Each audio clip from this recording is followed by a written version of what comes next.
All right, continuing on with questions from college students. It's not actually a baby, it's just a clump of cells. That's not obviously a question, but it's a challenge.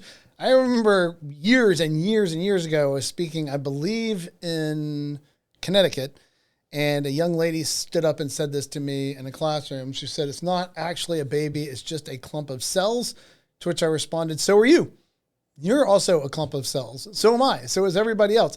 There's a lot more that's being said here than the person that's making this argument usually realizes. This is a classic level of development argument. And the assumption of their argument is that there's some level of cellular differentiation or cellular specialization that's necessary for you to become the kind of human being that has value. And they'll oftentimes say, person. You're now a person at some level of cellular differentiation, some level of cellular specialization. But why should I believe that it's necessary for me to have some level of cellular specialization to be the kind of thing that you shouldn't kill?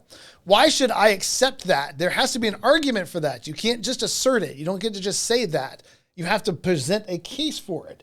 And when somebody does give me that case, when they say that there is some level of development that is necessary for me to respect that life, that at some point human beings become persons and only persons have to be morally respected, human beings do not. Which, by the way, is an extraordinary claim to me. It is to me, it is insane to me how comfortable they are making that as if it were common sense.